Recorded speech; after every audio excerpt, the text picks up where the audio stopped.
me ask you a question. Is the market going to crash? Now, the quick answer is nobody knows. However, there are clues that will tell you whether or not it is going to crash or not. Now, I can tell you there are 5 indicators right now that will tell you whether or not a crash is going to come.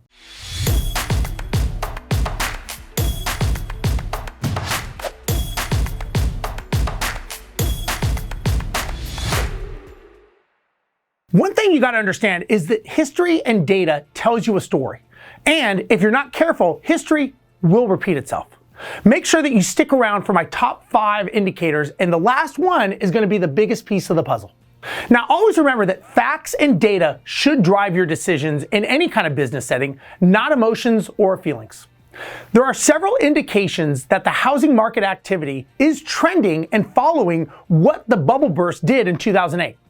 Now, some experts say this is much safer because banks have stronger lending requirements than what they saw in the catastrophic 2008 meltdown, but still, there are trends that are ranging from home prices to construction activity that very much resemble the 2005 and 2006 timeframe. Low mortgage rates and massive demand have powered a supercharged rally for the U.S. housing over the last year.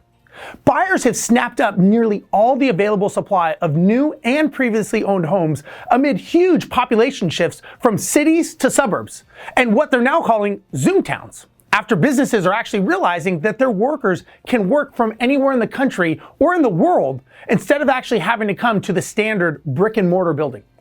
Now, one of the biggest challenges, it's left contractors struggling to meet the new demand with adequate supply. See, that imbalance has since pushed prices skyward, which this has led many people to compare the current market with what we saw just before the infamous 2008 crash. Now, obviously, you're going to get people on both sides saying what they think is going to happen, maybe some of them based on their own benefit for them. For example, experts have been quick to note that while some similarities exist, the latest price surge has more to do with lack of inventory than lax lending standards. So now let's get into the 5 reasons indicating a crash. And remember, it's always the data and numbers telling you the story. First, you have home price index. Now, possibly the most basic indicator of just how much demand has outstripped supply is nationwide price index. The Prices for Housing Data Authority, CoreLogic, has stated that values have soared 11.3% year over year just in March alone, which is more than an accelerated rate from February, which was 10.4%. And it's the fastest rate since 2006. On a month-to-month basis, prices rose 2% from February levels.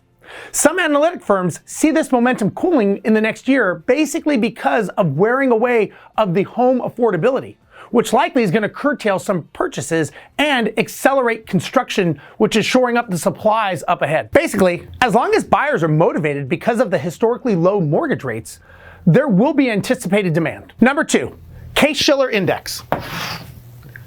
Home prices in metropolitan areas have gained 12% year over year in February, according to the Shiller Home Price Index, which is the gold standard of headline index of home prices for more than 3 decades. It also concurs that it's the strongest price growth since 2006, and it's edged slightly higher from the prior annual gain of 11.2%.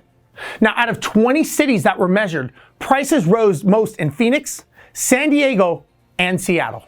Number 3, selling new versus old houses. Looking at home sales a bit deeper, we're seeing another indication of an unusual phenomenon, which we haven't seen since the previous boom. For the first time since 2005, Americans have spent more on previously owned single-family homes than on new construction, according to the Census Bureau and the National Association of Realtors. What this says is that people are trying to buy anything that's available instead of waiting and hunting down a new property. With supply still under pressure, prices are showing that they're going to continue climbing higher for quite a while. Number 4, home starts.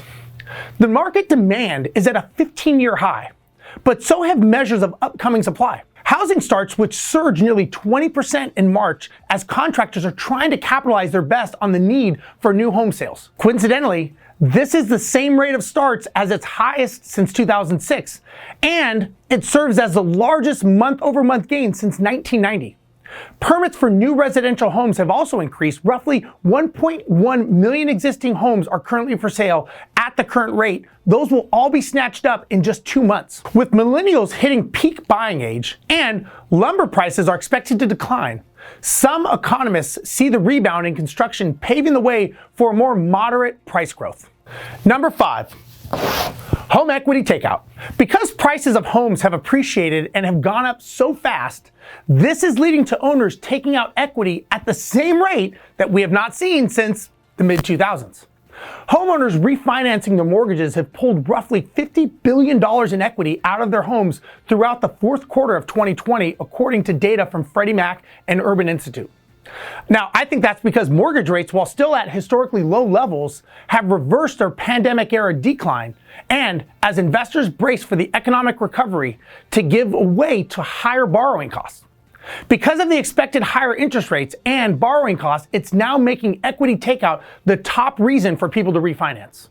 Although equity takeout on its own is normal, but understand the sharp uptick that we've seen in the last year could be cause for some concern. Some economists have actually criticized the Fed's ultra-accommodative policy for encouraging these risk-taking activities across various markets. Increased equity takeout could present a new issue for homeowners, since a decline in home prices from their sky-high levels could actually cut deeply into their equity positions. Now, right now, equity takeout is sitting at a 2005 level, but it's still well below the 2006 peak level. Yet, with mortgage rates expected to climb over the next few years, takeout refinancing could accelerate a little bit further. So to summarize all this information, it's not to excite you or to deter you. It's just to inform you of the facts. The facts and the data are showing you a lot of similarities to other crashes in the past. Now, if you like this video, please make sure that you comment, like, and subscribe to my channel so you can get more information like this in the future. Thank you very much.